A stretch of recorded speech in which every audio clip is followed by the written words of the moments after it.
Hey, Peter, sorry for a little late. No problem. You're running only 5 companies or so. Happy New Year, Elon. Happy New Year. 2024. LFT. Yeah, it feels like the future. It is the future. It is the future. It's going to be awesome.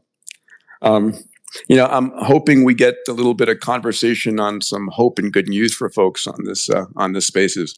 I think people can use it. Okay. I simply went on mute when it switched from speaker to co-host. So yeah, I was saying, Peter, you are the most optimistic person that I know of by far. I guess it is refreshing to hear such optimism. I think people need a positive mindset. I think it's self-fulfilling prophecy to a large degree. If you're pessimistic, and we can talk about how the news media just decimates our minds constantly. Yeah, the news is so negative. I mean, it makes me sad to read the news, frankly. Well, let me ask you a question. I don't watch network news, and I don't read any newspapers. They couldn't pay me enough money to do that. Every time I'll accidentally read the news, and I'll just be sad. It's insane. The daily news, really attempts to answer the question: what is the worst thing that happened on Earth today? It is, and let me show it to you every 5 minutes in your living room over and over and over again. Yeah, and it's a big world. There's 8 billion people on Earth, so somewhere on Earth something horrible is happening every single day. But there's also great things happening every single day. And you know what I call CNN? The crisis news network, or the constantly negative news network. And the problem is they've got to scare you. Otherwise, if they say, hey, it's been a pretty good day overall, violence is an all-time low. Yeah, we've got more access to food, energy, water, healthcare, education on the planet than ever before. I mean, people would just start watching horror movies, I think, instead. Yeah. The challenge is it's our neural nets, the wiring of our brains, evolved in a world of constant danger. And so we're sort of just wired for fear and scarcity constantly. Yeah, I think you made this point, maybe others have, which it sort of makes sense as an evolutionary asymmetry, that we would respond more to danger than to reward. In that, like, the consequences of danger could be fatal. Like, it could be like, well, if you go over there, there's a lion that's going to eat you, or some neighboring tribe that's going to kill you, and it's game over. Yeah, your genes are out of the gene pool. Yeah, you're out. Whereas, say, like, news that there's a nice bush with berries over there, it's nice to have. It's optional, but it's in one case you die, in the other case you're hungry. But death is worse than hunger, so that's why it's basically anyone who did not respond more to negative news than positive news didn't make it. They were selected against, for sure. That sucked. Yes, I mean, anyone who was complacent about where the lion was got eaten by the lion. and the reality is, the news media has one job: to deliver your eyeballs to their advertisers. And when we pay 10 times more attention to negative news and positive news, that's all we get 24/7. So, I mean, listen, it's inevitable. Yeah, it is. I mean, I do get my news invariably, on my feed on X, but I also get all the great things happening in the world because I can selectively choose to watch that. But when you're watching TV or, in the newspaper, some editor, someplace, or some producer is deciding what gets fed into your mind, and it can really screw with your mindset. Yes, exactly. So, I mean, this space is called it the coming age of abundance. And, you were really, when my first book came out, Abundance, the Future is Better Than You Think, you were super supportive, and I appreciate that. It was 12 years ago, and I think the story... Whoa, 12 years amazing, ago? Yeah. And it's gotten so much better. So it has, in so many ways, not every way. I mean, obviously we go back a ways. I remember when we were at Adeo's party in Brazil. Yes. How long ago was I don't know. that? Like, it was his 40th, or was it his 30th? I don't know. No, it was his 30th. Wow. This was just when SpaceX was. Yeah, it was just when I was forming SpaceX. Yeah, it was 2003.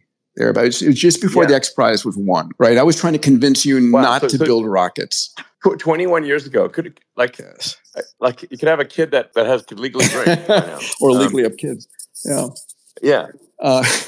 So 21 years ago, yeah. So and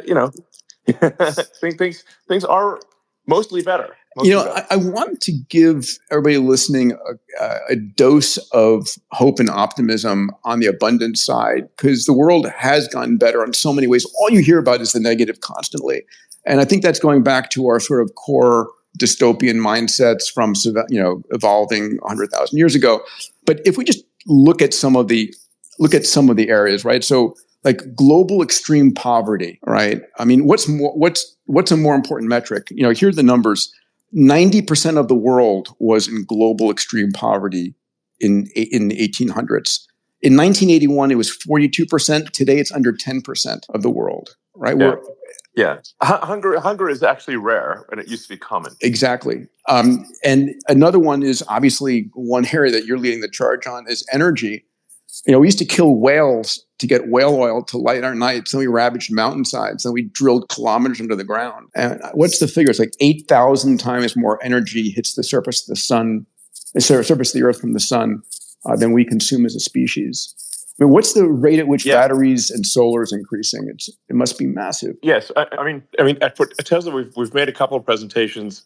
One sort of simplistic, and then one in extreme detail on how to make Earth completely self-sustaining from an energy standpoint, and demonstrating that there is no. If you break down all of the raw materials for a lithium-ion battery and for solar, you can easily make Earth. Not easy. I mean, there's no shortage of materials. It's easy. It's a lot of work, obviously, but there's not like some critical material that we don't have enough of in order to make Earth fully self-sustaining. Even if the only way that you powered all of industry on Earth and all power, including heating and transport electrically, you could do that with solar and lithium-ion batteries and not come anywhere close to depleting the resources of Earth. Yeah. My favorite example there was back in the 1800s, the most precious metal on the planet was aluminum. It was more precious than gold and platinum. And even though the Earth's crust is, 8% bauxite, basically aluminum, it was just so energetically difficult. And it wasn't that it was scarce, it just wasn't in usable form yet. And that's what technology does. It takes something which is scarce and not usable and makes it usable, right? So exactly. Aluminum oxide is extremely common, but it is a low energy state. Yes. In fact, thermite is just iron oxide, rust, and pure aluminum. And the energy difference between iron oxide and aluminum oxide is so great that it generates incredible and enough heat to melt through steel.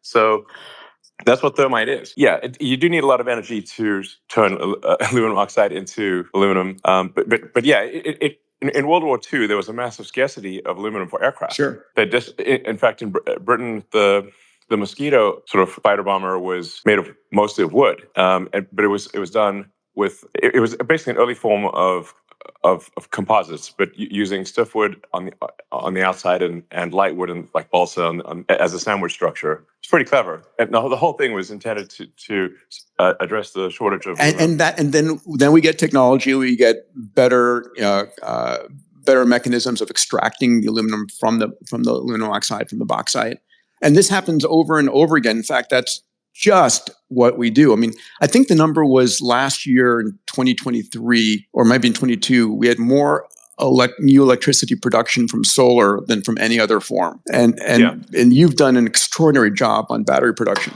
Yeah, and the battery production is growing actually at several times the rate of vehicle production. Mm-hmm. In some cases, almost 10x the rate of vehicle production. There's a massive demand for batteries, and as the world uses more electricity, there's actually a lot more capability that the grid has if you can buffer the energy than without it, because the vast majority of electrical grids it's wasted. assume no buffering. Yeah. So they have to size the power plants for peak power output, which is typically a hot summer day, and then for at night you can have anywhere from optimistically half power output to sometimes 1/10 of the power output. So basically the grid almost everywhere, the grid is sized for excess electrical power output, and if you just buffer it with batteries, you can increase the output of the grid by 2 or 3 times. I mean, to make the point here on the abundance theme, there is no limitation on energy, right? We are increasing the amount of energy per capita.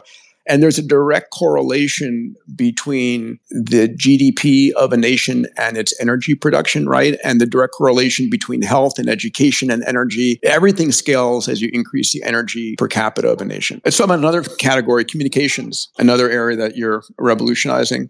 I think the number right now, I just was checking it earlier, it's like 6.9 billion smartphone users in 2023, 86%. And that's what I got when I Googled it. I don't know what. It's 6.9. You don't say. Yeah. 6,900 million. 6,900 million. Let's go there. That my 12-year-olds would say the same.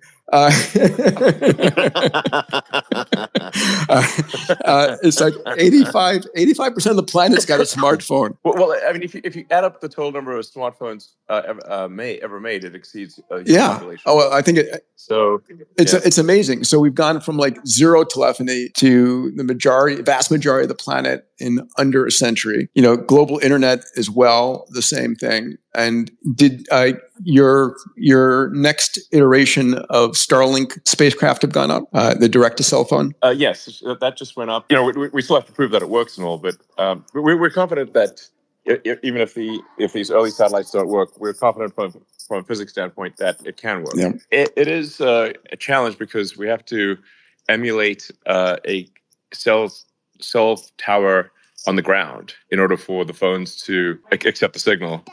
So we have to do Doppler compensation, for example, and do some sort of because you've got the speed of light limitations. Pal, if it were easy, it would have been done already. Yeah, there's some speed of light limitations. So, you know, this like light is so fast and yet so slow. You know, I think a good way to think about light, at least in the space context or for the low Earth orbit context, is it travels about 300 kilometers every millisecond in air or in space, and then around just over 200 kilometers per millisecond in fiber. You know, another abundance area is health. I hear some kids in the background there. So interestingly enough, you know, child mortality.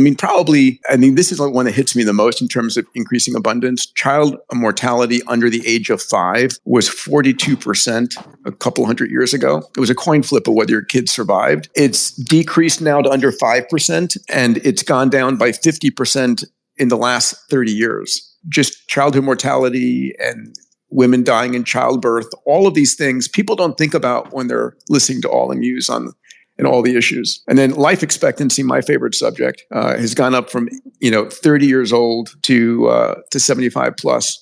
I still disagree with you on longevity, though. That we should solve it or not? Like we should? You think we should solve it? Well, listen. I'm not necessarily saying live forever, but I'd like to make it to 120, 150. Yeah, I sort of wonder if we should not solve it too soon.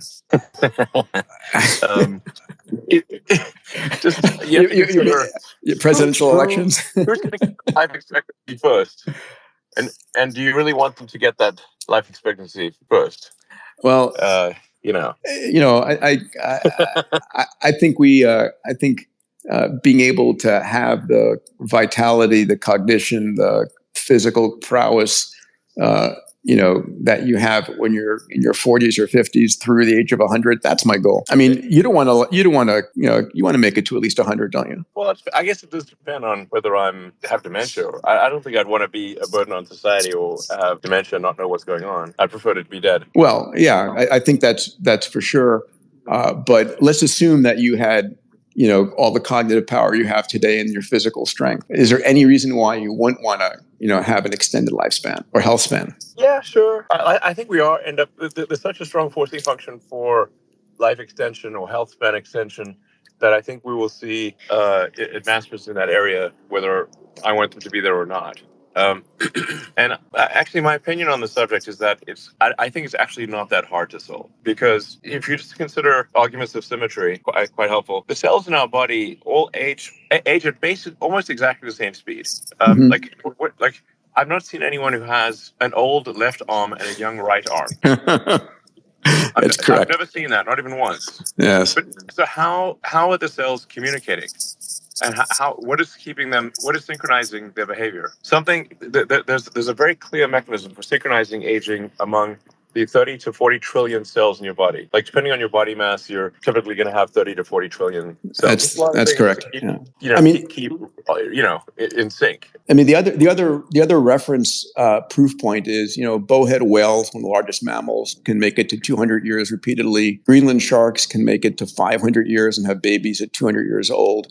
I remember when I was in medical school hearing that, I said, why can't we? I said, it's either an engineering problem or a software problem, a hardware problem or software problem. I think this is one of the biggest areas AI is going to give us, is a real understanding. And then to your other point about your left arm and right arm, when you have a baby, woman's 30, 35, you're 40, 45, your baby starts out at 0.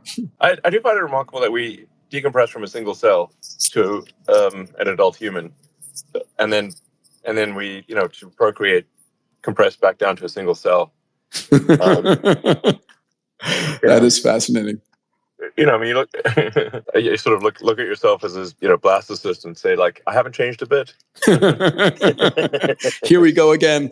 Let's recycle. Yeah. It's like the Big Bang. It's like right in the Big Crunch. One of the things people argue about on extended health span and increasing the population, getting to 100, 120, 150.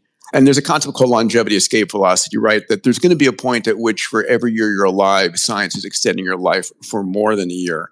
And that's an interesting idea to think about, in which case, accidents become really a thing to be concerned about. They concern about overpopulation, and you've hit this multiple times, right? And I saw you tweeting about it, or sorry, you're Xing about it today. Sorry. But it's, overpopulation is one of the biggest myths and biggest false. Overpopulation is utter BS. Yeah.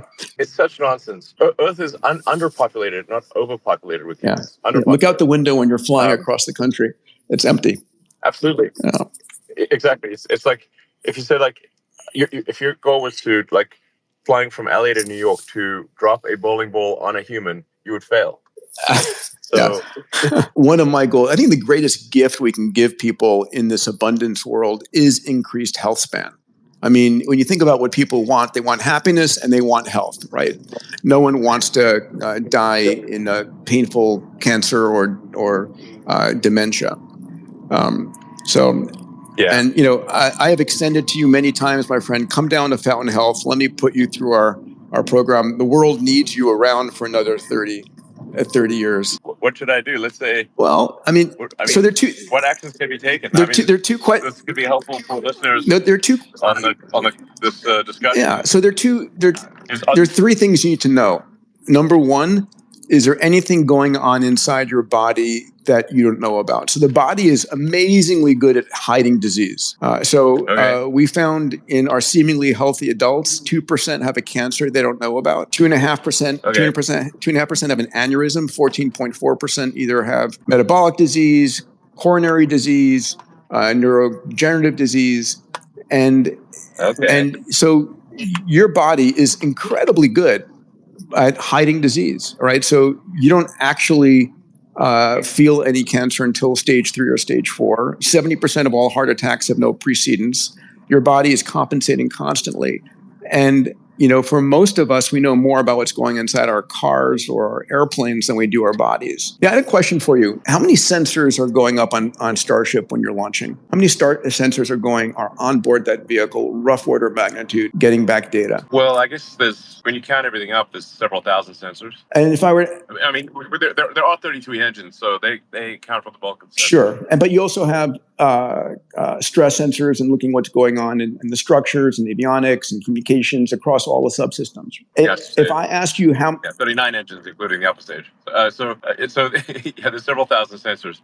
And way more sensors than our body. Yeah, I was going to say, if I ask you how many sensors do you have in your body? And so we don't look, which is insane, because we do have the technology now to look, to determine, is there anything going on I need to know about? And when's a good time to find out about, like now? Or what's likely to break? What's likely to undergo failure cycles? And then what's the most extraordinary therapeutics available to extend the human lifespan? So, for me, that's a big one. Let me ask you another abundance theme, which is education. Do you think any of our schools today, middle schools or high schools, are preparing any of our kids for the future? None that I know of. Yeah. Well, they might. I mean, there probably are a few schools that are doing it, but probably 99% of schools are not. I mean, schools are very slow to change. There does seem to be a move away from teaching the fundamentals, of writing well and math and history. I'm concerned about the whole woke agenda and ideology permeating through education. Agreed. And actually being destructive to education. Agreed. I mean, how do you think? Do you have any thoughts? I mean, so at the end of the day, I think our best healthcare and our best teachers are going to be AIs, right? That understand everything, and they demonetize and they democratize every aspect. I mean, the AI knows your kid's favorite color, sports star, movie star, what they know, the languages they know, what they did today. I mean, it's a way of giving every child on the planet the best education. I mean, you funded back years ago, if you remember the Global Learning X Prize that we did. We did that we demoed in Tanzania with AIs on tablets. It was the earliest days of AI. Imad Mustaq, who was one of the winners of that competition, who went on now to create stability. The challenge is I don't think the educational systems are going to give up that control anytime soon. Sure. Well, if I look at how my kids are educated, they seem to be mostly educated by YouTube and Reddit. Yeah. And X as well, I suppose. But they're constantly on the internet. That seems to be, and I guess a lot of kids these days, TikTok. Unfortunately, yeah. I think the education situation is problematic. Not sure what to do about it. I think ultimately, Khan Academy is one step in the right direction. But I think part of it is getting our educational institutions to first realize they're not preparing kids for the world that's coming. I mean, this hits another point. We are such linear thinkers, right? We're projecting what we have and putting it out 4 or 5 years. I don't think people, let me ask you, do you think people are ready for what the world's going to be like in 2030? No, I don't know what the world's going to be like in 2030. So probably I wouldn't say that I'm necessarily prepared for 2030. We definitely live in the most interesting of times. It's like this Chinese saying that may live in interesting times is not a good thing. But I mean, I think personally, I would like to live in the most interesting of times, and this is the most interesting of times. I also think it's the best time to be alive ever. The only time more exciting than today is tomorrow. I mean, by what measure? Yeah, we have environmental issues, but I think we have the best chance of solving those environmental issues with the technology we have now versus the technology we had 10 years ago. Yeah, I generally think it's, as a general sort of rule of living, it is better to err on the side of being optimistic and wrong than pessimistic and right. If you're going to err one side or the other, it's just a higher quality of life to err on the side of being optimistic and risk being wrong than pessimistic. And right. I mean, it's better to be. You'll just enjoy life more. Yeah. Optimism is going to make you happy. There was a study of 14,000 people. It was 14,000 women and 1,500 guys, and it showed that those who had an optimistic mindset lived 14 to 15% longer than those with a pessimistic mindset. I mean, mindset's a powerful thing, and I think undervalued by almost everybody. One of my favorite examples of this was, do you know what the environmental disaster of the 1880s and 1890s was? I'm sure you know. Is this back to Wales? No. It's another form of life. It's the horse manure disaster. The horse shit problem. Yes. Yeah. What is this horse shit? Well, you're right. I mean, New York was basically a horse manure and urine and carcass nightmare. It was terrible. People brought their motive power. I mean, basically, New York stank. Not like shit. If you think New York subways are stinky right now, try it when it's just horse piss everywhere. Everywhere. People everywhere. People moved into downtown New York, Detroit, Chicago. They brought their motive power with them, and the articles in the 1880s and 90s and into the 1900s. As you read this, the projection was disaster. It was going to be a disaster because horse manure was like growing. They had like special parking lots for horse shit at the corner of every street. It seems like there's also a challenge because I think if a horse lives, for on the order of 15 years, that means 1/15 of all horses are kicking the bucket every year. So you just got, and so if you got like 300,000 horses, it means you got 20,000 horses dropping dead every year, and then you need a horse to move the horse, the dead horse, or just cover it with horse manure, let it decompose. Yeah, I mean, it's going to be like decomposing horse carcasses throughout major cities. But then like it's like, well, whose dead horse is this? And people are probably quick to claim a live horse, but they're not rushing to claim a dead horse. But then innovation came along, and here comes the car, and solves the problem.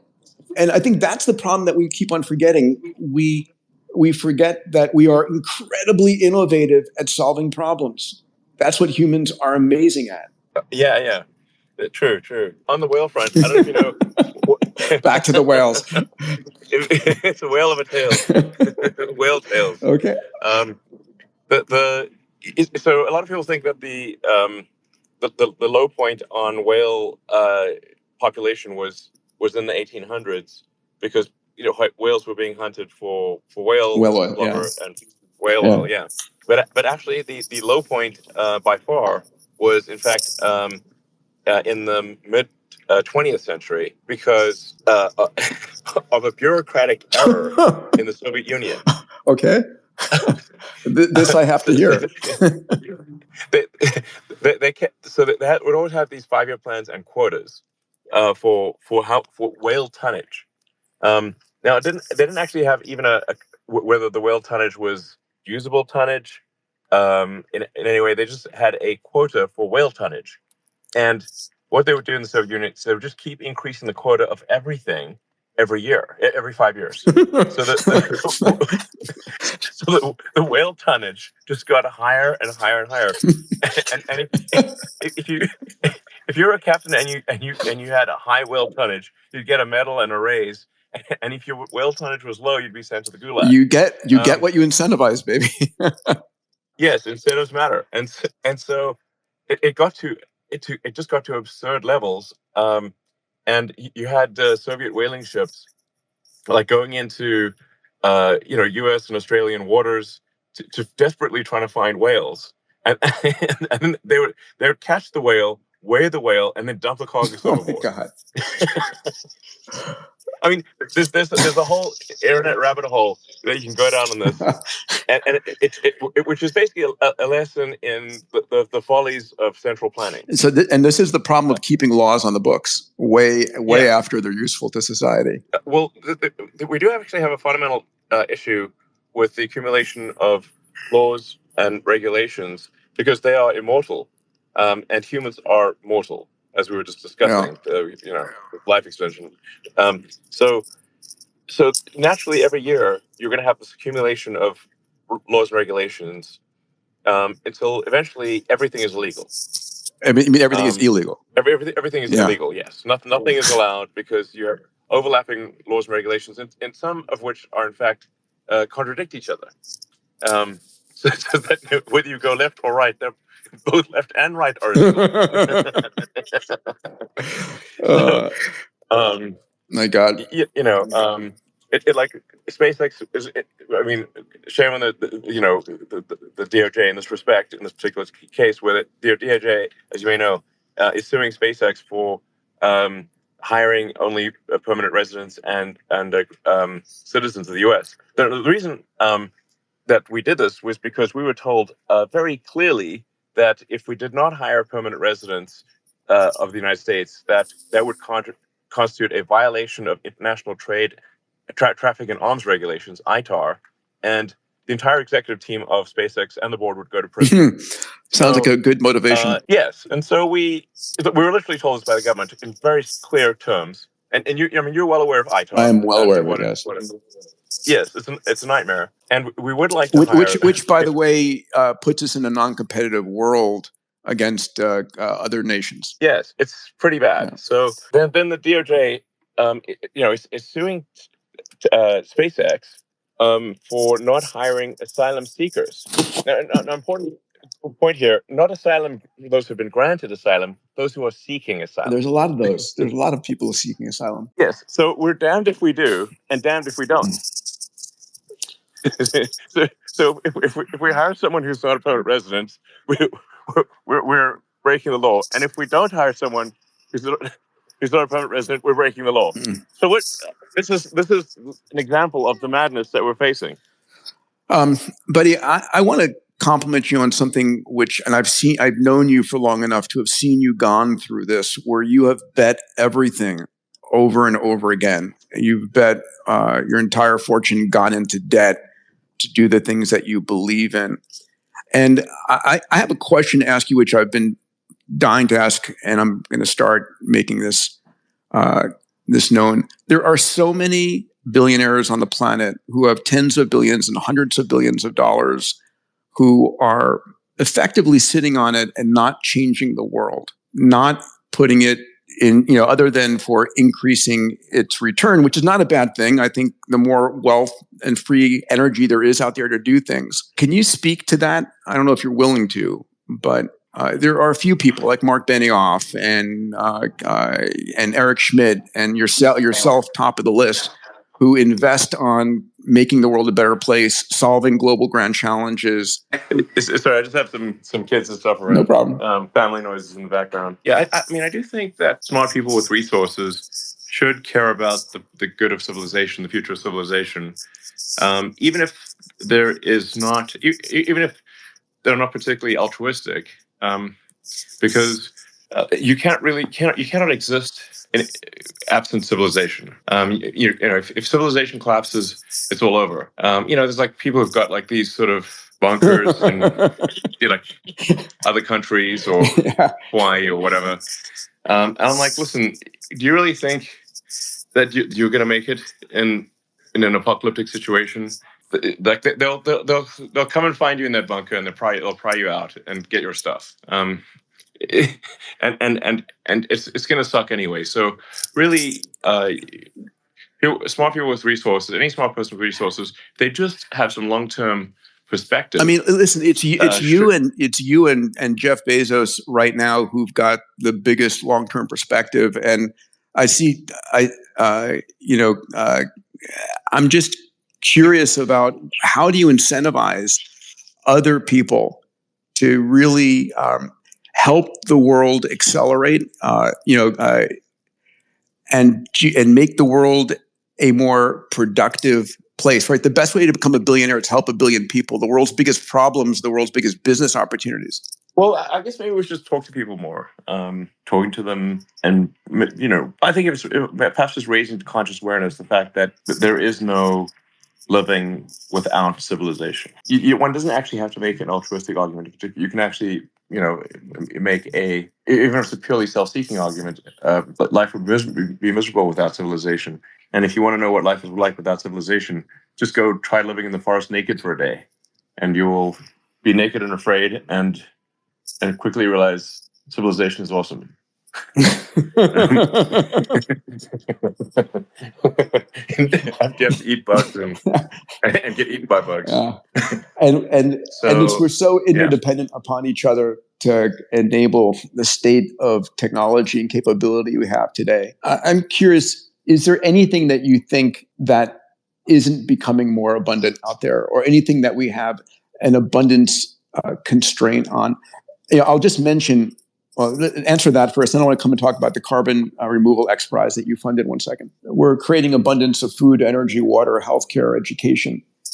Are we constrained in any way? No, not really. No. I think I agree with you that the future most likely has abundance. Like we shouldn't be complacent about the future. Complacency and entitlement are not a recipe for success. The most likely outcome is one of abundance of goods and services. That is certainly where we're headed. Yeah.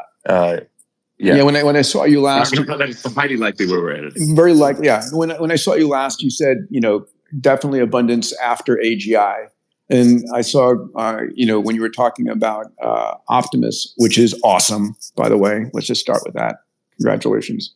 Well, thanks. I mean, Optimus. I need to make sure the Optimus is, doesn't add to civilizational risk. Because you don't want like a billion of these things, all with centralized control. Unless what could go wrong? Has anyone made a movie about that? Unless they obey you. Well, I don't think they should obey any one person organization. Yeah. I think you have to have local control, but it has to be decentralized, because any central control is going to be problematic. Because you just can't be it could be a rogue AI takes. I mean, let's literally a movie. A rogue AI, Terminator, takes over, somehow gains control of the mothership that controls all the Optimus robots or something like that. That is basically it needs to be impossible for that to occur. Let me ask you. I always love combining your companies because it's like it's like a Reese's peanut butter cup. Starlink and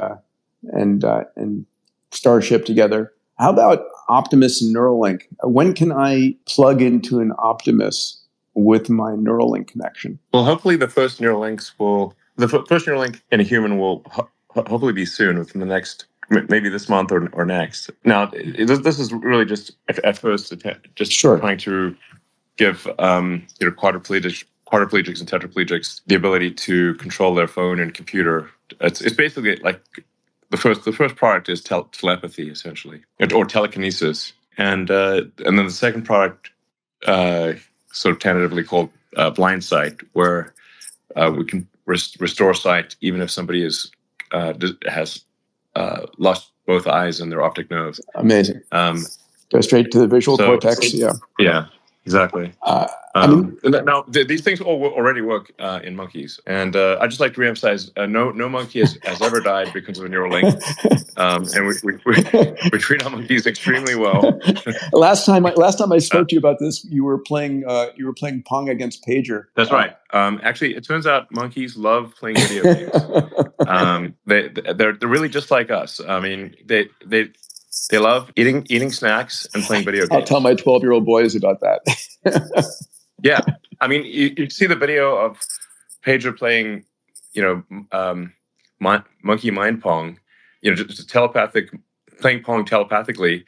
He's not restrained in any way. He's just sitting on the sort of tree branch, drinking smoothies drinking a smoothie and playing pong. Yeah, he's not held down. In fact, he gets upset when we take his video game away, just like humans, just like our kids. That's awesome. And this stuff, I mean, giving sight to the blind, I mean, it's biblical stuff. And this is, again, coming back to the original, kicking off the new year with a positive mindset, with an abundance mindset, with an exponential mindset, with a moonshot mindset, right? I hope you agree. Like, I think for entrepreneurs and people listening, like the single most important thing we have is our mindset, how we see the world. I mean, would you agree with that? Yeah. I mean, you can choose to be.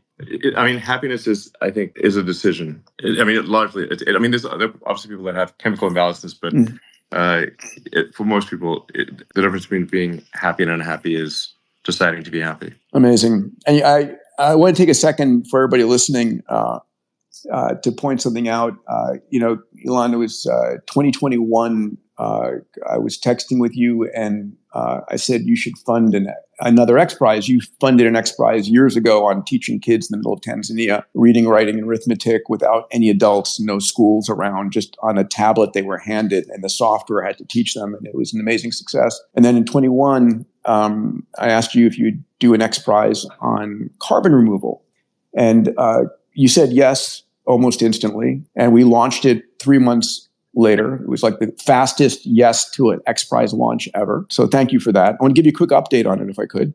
You're welcome. Absolutely. Well, I hope the education X Prize and the carbon removal X Prize result in good outcomes. I'm sure we had 6,000 teams enter the carbon removal prize. We have 1,300 active teams in the competition right now as we down select. About 36%, 460 are focused on carbon air capture. 430 are land-related capture.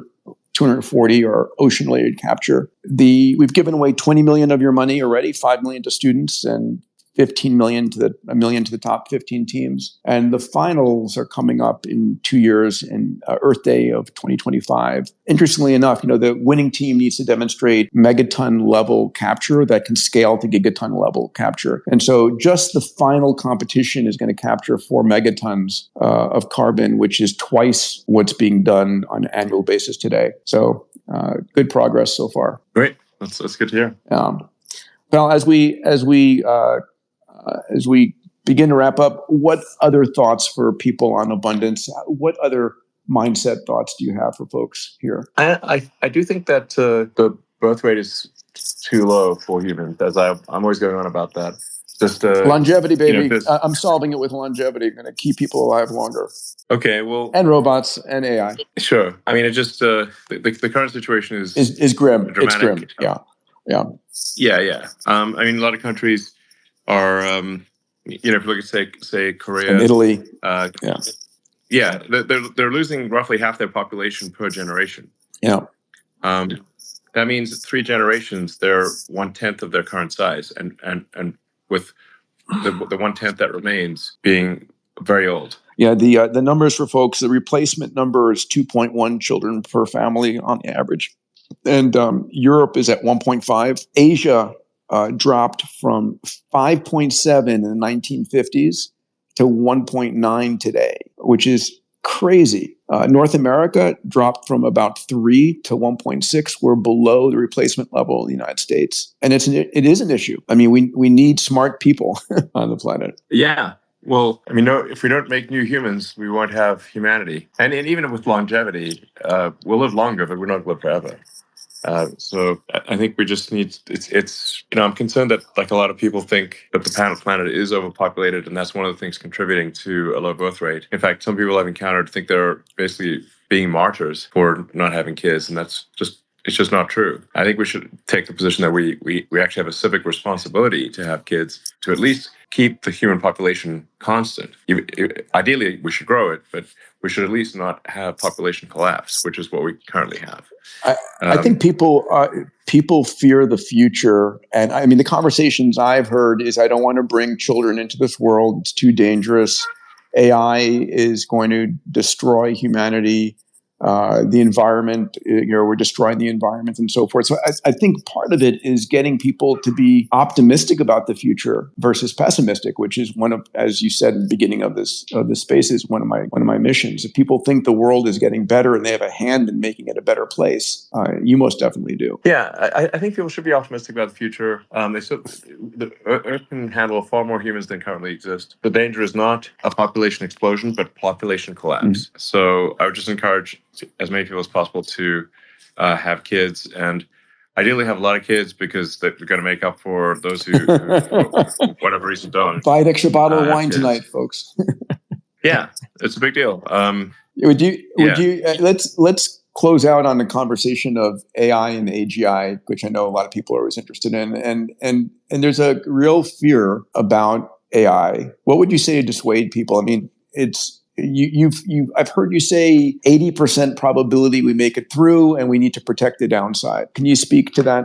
How can people walk away more optimistic than pessimistic on this front? And how do you think about, is it containment? Is it shaping how we train our AI systems? How do you think we navigate digital superintelligence? Well, the rate at which AI is growing it really boggles the mind. Yeah. It currently seems as though the amount of compute dedicated to artificial intelligence is increasing by a factor of 10 roughly every 6 months. It's faster than annual, that's for sure. Mm-hmm. So I recently heard today about a gigawatt class AI compute cluster. Wow. That's, I think, it's being built in Kuwait or something to that effect. and it's like 700,000 B100s, which is a couple generations above, 2 generations beyond the H100 that's currently in production. Yep. So this is a staggering amount of compute, and there are many such things. That's just the biggest one I've heard of so far. But there's a 500 megawatt installation happening. There's multiple 100 megawatt installations in the works. It's not even clear to me what you do with that much compute, because when you actually add up all human data ever created, you really just run out of things to train on quite quickly. Like if you've got maybe 20 or 30,000 H100s, you can train on synthetic data almost every. Yeah, you basically have to have synthetic data, because for certainly well under 100,000 H100s, you can train on all human data ever created, including video. And it's not just the compute, which is the major scarce resource, but it's also the number of entrepreneurs focusing in this area, the amount of capital that's going into this area, the amount of data available. I mean, it's all increasing, and it's all feeding on itself. And it's just, hitting your point about the speed at which it's progressing I think the word awesome comes to mind, or staggering. Yeah, it's really staggering, and for sure. So I'm just trying to give a sense of scale. I've never seen anything move this fast. Any technology, this is the fastest moving thing. In terms of aiming for AI safety, my best guess of my sort of primitive biological neural net is that we should aim for maximum truth seeking and curiosity. That's my gut feel for how to make AI as safe as possible. The danger with programming morality and with an explicit morality program is what is sometimes referred to as the Waluigi problem. If you create Luigi, you automatically create Waluigi by inverting Luigi. Sure. So I think we have to be careful about programming in an arbitrary morality. But if we focus on maximizing truth with acknowledged error, that's probably, I think that's the way to maximize safety, and also to have the AI be curious. Because I think that Earth is much more interesting to an advanced AI with humans on it than without humans. I agree with you. Now, a interesting question of, do you think with vast intelligence comes significant empathy and respect for life? Yeah, I think so. Because that's the hope at the end of the rainbow here. That I don't want to use the word AGI. I'll use a digital superintelligence as a term. With a digital superintelligence that is able to be more benevolent and support us, because sometimes I'm not sure us squishy meat sacks can make it through our own horseshit problems that we put together. So maybe there's a value there. I think on the whole, AI is the single most important technology we ever invented, and it is going to uplift all of humanity. I think it's what you said, after post AGI comes abundance. I think it's the interim issues in the next 1 to 4 years, right? It's not artificial intelligence, it's human stupidity. Well, I mean, one way that AI could go wrong is if the extinctionist philosophy is programmed into the AI, whether implicitly or explicitly. I mean, probably not explicitly, but there's a strong danger of an implicit extinctionist philosophy being programmed into AI. And what would that look like? What would that look like? Well, like there's this guy on the front page of the New York Times, I think about a year ago. He's head of the Extinctionist Society, and he was literally quoted as, "There are 8 billion people on Earth. It would be better if there were none." Oh my God! And yeah. So, and if you take the extreme environmentalist argument, especially like the implicit extreme environmentalist argument, there's an implicit conclusion that humans are a plague on the surface of the Earth. So I think we have to be quite careful about an implicit, like if the extinctionist movement was somehow programmed into AI as the optimization, that would be obviously extremely dangerous. Yeah, to say the least. Yeah. There are people, quite a few people actually, who view humanity as a blight on the surface of the Earth. Yeah, and we are coming down to, there is the accelerationist movement, the decelerationist movement, the boomers and the doomers. But I think people forget to realize, or don't realize and forget the fact that we romanticize the past, and the past life was short, brutish, and you were dead by 40. The life that we enjoy today is a result of the extraordinary technology that we brought to bear. So Hobbes, life is nasty, brutish, and short. Yeah. I had a little Yorkshire Terrier once, who was nasty, brutish, and short, and kept biting people. So I called him Hobbs.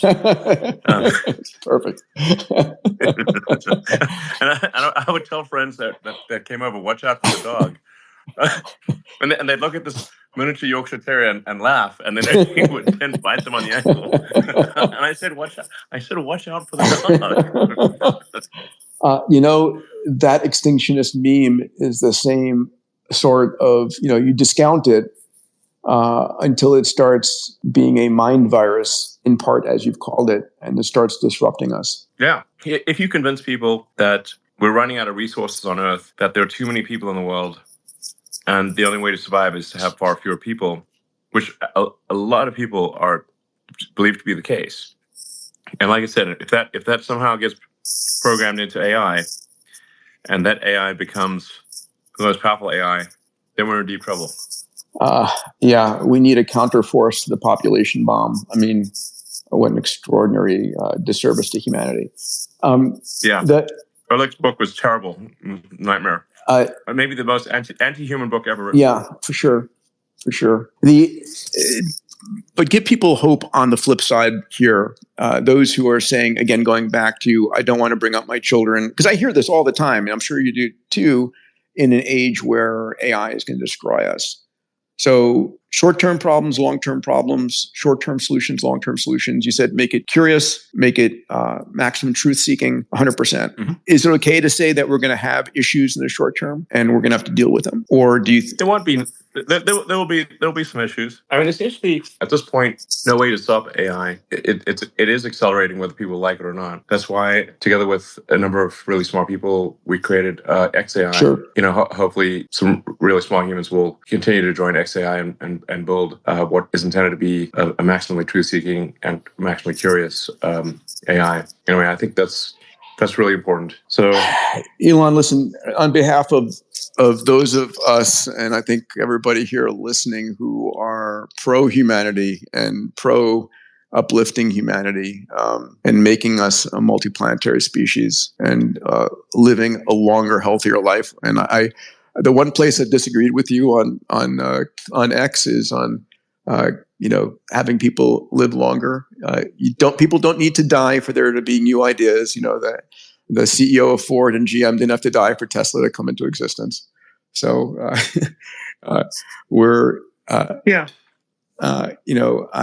want to just say thank you for all that you're doing and setting a model for other industrialists and entrepreneurs out there to take on and solve big, huge problems. Well, thank you.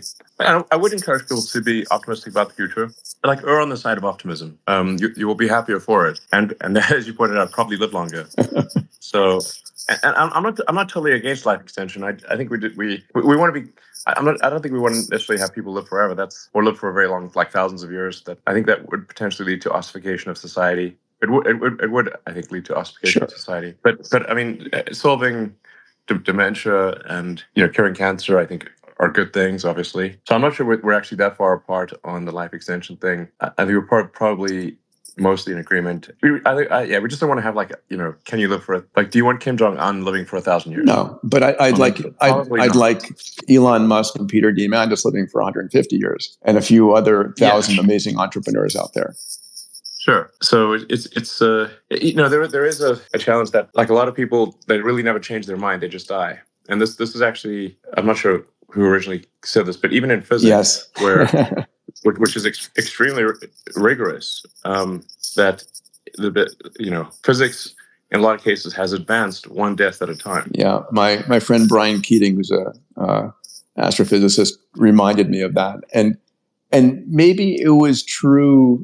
But in this world of entrepreneurship, I think we do live in a meritocracy to a large degree. And the best ideas can bubble up to the top faster than ever before. especially with AI now, where you can build companies, extraordinary companies with a couple of people and a lot of tech. I have one last question, and then I know it's dinner time there. The future of XAI. What's your vision there, pal? Well, as I was saying, I think the path to AI safety is to build an AI that is maximally truth-seeking, with acknowledged error, that is maximally curious, and I think that is most likely to lead to a good outcome for humanity, because we are much more interesting than not humanity.